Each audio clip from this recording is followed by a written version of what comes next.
7वें दिन अकीका। ये नहीं चलेगा साहब, ऑपरेशन से बच्चा हुआ था इसलिए हम नहीं कर पाए। ज़रूरी नहीं था कि आप सबको बुलाकर भोज करें।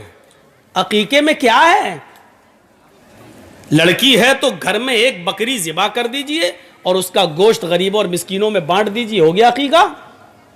लड़का है 2 बकरे लाइए और ज़िबा कर दीजिए और उनका गोश्त गरीबों फकीरों मिस्कीनों में बांट दीजिए, थोड़ा बहुत आप भी रख लीजिए अपने यहाँ, हो गया अकीका।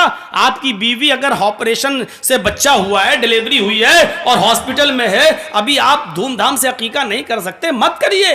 लेकिन 7वें दिन 2 खस्सी को, 2 जानवर को ज़िबा करके उसका गोश्त गरीबों में तकसीम कर दीजिए, आपका अकीका मान लिया जाएगा, हो जाएगा। मेरे भाइयों, उसके लिए पूरे गांव को पूरा मौजमपुर आ जाए और पूरा ये आ जाए, हम उनको तभी अकीका होगा। नहीं, जब आपको अल्लाह ताला इस्तिताअत दे दे बाद में फिर खुशी में कभी खिला देना, लेकिन 7वें दिन इस्तिताअत है, ताकत है तो आपको अकीका करना होगा।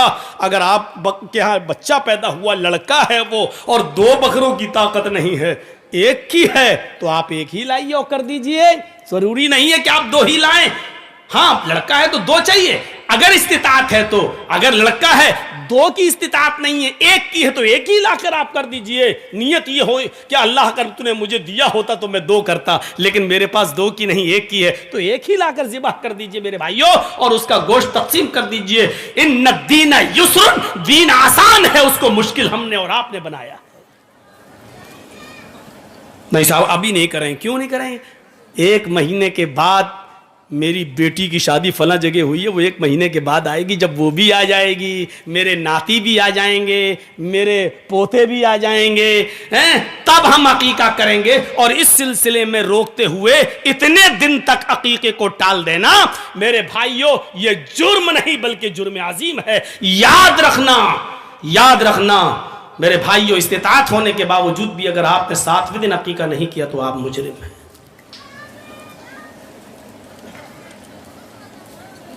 बात तो ज़िम्नी आ गई, वरना ये कोई टॉपिक नहीं था।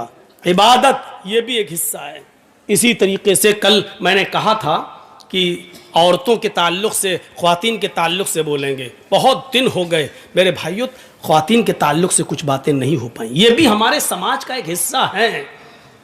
अल्लाह के नबी सल्लल्लाहु अलैहि वसल्लम जब भी ईद का या बकरीद का खुतबा देते थे तो उस ज़माने में माइक नहीं था।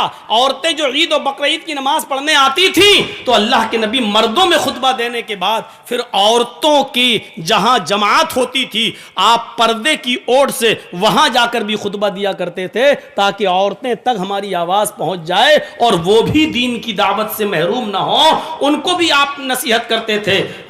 या माशरन निसाई तसद्दक़न फ़इन्नी उरीतुकुन्ना अक्सर अहलिन नार, ऐ औरतों की जमात, तुम ज्यादा से ज्यादा सदका और खैरात करो, क्योंकि मैंने तुम्हें सबसे ज्यादा जहन्नम में जलते हुए देखा है। फ़इन्नी उरीतुकुन्ना अक्सर अहलिन नार, सबसे ज्यादा जहन्नम में तुम्हें सबसे ज्यादा जलते हुए देखा है। लेकिन औरतें उस जमाने की कितनी दीनदार थीं, कहने लगी अल्लाह के रसूल आगे हमें कुछ नहीं सुनना है, बस जितना बताया उतना ही काफ़ी है, बस इतना बता दीजिए कि औरतें सबसे ज़्यादा जहन्नम में क्यों जाएंगी। यहाँ तो जर्जी साहब अगर 1.5 घंटा बोल दें तब भी आधा घंटा और 2 घंटा बोल दें तो बहुत जल्दी ख़त्म हो गया मौलाना साहब, अभी तो पता ही नहीं चला टाइम। अरे तुम्हें पता नहीं चला, जो बोल रहा उससे तो पूछो। हमें सुनने का शौक़ है, उधर सुनने का शौक़ नहीं था। बस आपने कहा औरतों को सबसे ज़्यादा जहन्नम में जलते हुए देखा है, रीज़न बता दीजिए सबसे ज़्यादा औरतें जहन्नम में क्यों जलती हुई दिखाई दी, वो किस वजह से जहन्नम में गई, हमें इतना बता दीजिए ताकि उस काम को हम छोड़ दें। आगे की नसीहत बाद में। अगर अमल सुन तो लें बहुत ज़्यादा और अमल एक पे भी ना करें तो बेकार है। कम सुनना है लेकिन अमल करना है। हमें बताइए क्यों गई। अल्लाह के नबी ने फरमाया तुम सबसे ज़्यादा जहन्नम में इसलिए गई हो, तुम सबसे ज़्यादा जहन्नम में इसलिए डाली गई हो, तकफुरनल अशीर, पहली वजह यह है कि तुम लानो तान ज़्यादा करती हो, तुम चुगली ज़्यादा करती हो। 2, 3, 4 लड़के अकेले अगर जा रहे हो साथ में मिलकर सड़क पर, तो हो सकता है कि वो खामोशी के साथ चल दें, लेकिन अगर 2-3 लड़कियां साथ में स्कूल जा रही हों तो आप देखेंगे कि पीछे आप बाइक का हॉर्न ही बजाते रहें, नहीं वो सुनाई ही नहीं देगी। क्यों? वो बातों में, अपनी सहेलियों की बातों में लगी हुई हैं, उनको नहीं सुनाई देगा, क्योंकि उनकी बातें आपके हॉर्न के बाइक के हॉर्न से ज्यादा वो उसमें मस्त है, बातों में लगी हुई है, नहीं सुनाई दे रहा हॉर्न। तो एक तो लानो तान ज्यादा करती हो, और दूसरी वजह तुम्हारे जहन्नम में जाने की है कि तकफुर नलाशीर, शोहरों की नाफरमानी तुम ज्यादा करते हो। ये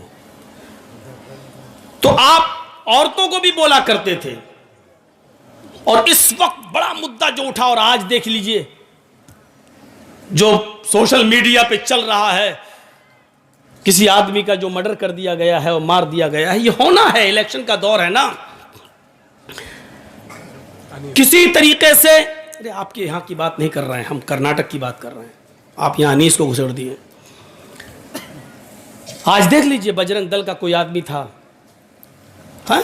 कितना चर्चा उसका हो रहा, और उसके तार मुसलमानों से जोड़ने की कोशिश की जा रही है, और कोई बड़ी बात नहीं। जैसे 2024 के इलेक्शन के मौके पर पुलवामा हमला हो गया, तो यह ध्रुवीकरण का सब कुछ होगा, अंदंद हेरा फेरी सब कुछ किया जाएगा और होगा। हिजाब का मुद्दा उठा, होना तो यह चाहिए था हिजाब के मुद्दे पर उठने के बाद कि हमें कोई जलूस नहीं निकालना था, कोई एहतिजाज नहीं करना था, लेकिन एक ऐसा मंसूबा होना चाहिए हमारी औरतों के अंदर, हमारी ख्वातीन के अंदर, कि जिस चीज को मुद्दा बनाया अब हम करके दिखाएंगे, और इस्लाम की इस अहम रुकन को हम जिंदा करके दिखाएंगे। तो जितनी बेपर्दा घूम रही थी उन सबको पर्दे में आ जाना चाहिए। बाजारों में भी अपना एहतिजाज इस तरीके से पेश करें कि नहीं, ये मसला सिर्फ उन बच्चियों का नहीं रहा जो स्कूल में पढ़ रही और उनको हिजाब से रोका जा रहा है। अब हम बाजारों में जाएंगे तो हिजाब पहनकर जाएंगे, अब हम मायके जाएंगे तो हिजाब पहनकर जाएंगे। होना यह चाहिए था कि अब उसको अपनी आन से और अपनी शान से और अपने मजहब के से जोड़कर देखना चाहिए था हमारी मां बहन बेटियों को। लेकिन जलूस निकाल देने से तो हम उन्हीं का काम कर रहे हैं, उनको तो यही हथियार चाहिए जो हम उनके हाथ में दे देते हैं कि लो साहब, वो अपने मकसद में कामयाब हो जाते हैं। होना यह चाहिए था, हो ये रहा है। चलेगा 10 मार्च के बाद सब ठंडा हो जाएगा, फिर उस इलाके में चलेगा जहां फिर इलेक्शन का दौर होगा। ये चीजें चलती रहेंगी, लेकिन इसमें कोई शक नहीं है कि औरत पर पर्दा फर्ज है। आज मैं आपको कुछ ऐसी चीज बताना चाहता हूं कि लफ्ज़े औरत ही ये बतलाता है कि पर्दा है। औरत, फीमेल, उर्दू में क्या कहेंगे? औरत। हिंदी में क्या कहेंगे? स्त्री। इंग्लिश में कहेंगे वोमेन। उर्दू और अरबी ये दोनों लफ्ज क्या है? औरत। और ये औरत का लफ्ज इतना मशहूर हुआ कि हिंदी की जो किताबें हैं सिलेबस, उसमें भी यही पढ़ाया जाता है, छोटे ओ से ओखली, बड़े ओ से औरत। खुद हिंदू सिलेबस में भी यही लिखा है, औरत। लेकिन औरत का माना क्या होता है? औरत का माना ही होता है सतर। औरत का माना ही होता है छिपाई जाने की चीज। औरत का माना होता है, खुलकर सही माना बता दूं, औरत का माना होता है नंगा या नंगी, और नंगी चीज को छिपाया जाता है। जो चीज बरहना हो उसको छिपाई जाती है। तो औरत के माना क्या होते हैं? नंगा या नंगी, उसको छिपाया जाए। कुरान करीम की आयत से समझाने की कोशिश करता हूं। सलासतु औरातिन लकुम, यह है कुरान करीम की आयत का एक टुकड़ा। देखिए, औरत का प्लूरल इस्तेमाल हुआ है। थोड़ी सी स्पीड हमारी डाउन होगी, बाद में हम फिर अपने लबो लहजे में आएंगे। पहले समझ लीजिए, सलासतु औरातिल लकुम, औरत का प्लूरल इस्तेमाल हुआ क्या है? औरात, औरत सिंगुलर और औरात प्लूरल। 3 वक्त ऐसे हैं जो नंगे हैं। अब भौंडा तर्जुमा अच्छा नहीं लगता है, इसलिए इसका तर्जुमा मैं यूं कर रहा हूं, सलासतु औरातिल लकुम, 3 टाइम्स, 3 औकात, 3 वक्त ऐसे हैं जो पर्दे के वक्त हैं। इन पर्दे के वक्तों में, इन नंगे वक्तों में तुम किसी के घर न जाया करो। अल्लाह ताला ने, कुरान कह रहा, अल्लाह ताला ने जो आदाब सिखलाए हैं कि किसी के घर जाओ तो पहले दरवाज़ा खटखटाओ, जब वो दरवाज़ा खोले तो सलाम कह के अंदर जाओ, वहीं पर अल्लाह ताला ने यह भी बताया कि 3 वक्त ऐसे हैं जो पर्दे के वक्त हैं, उन वक्तों में तुम किसी के घर न जाया करो। और वो 3 वक्त पर्दे के वक्त जो हैं, जो नंगे वक्त औकात कहलाते हैं, बरहना नंगे औकात, वो क्या हैं? नमाज फजर से पहले, पहला वक्त, फजर की नमाज से पहले तुम किसी के घर मत जाओ। भाई शौहर बीवी हैं, लेटे हैं, आराम कर रहे हैं, सो रहे हैं, आप किसी के घर इस वक्त नहीं जाइए। मना किया है फजर की नमाज से पहले किसी के घर जाने से। नमाजे इशा के बाद किसी के घर मत जाओ, 2 वक्त हो गए।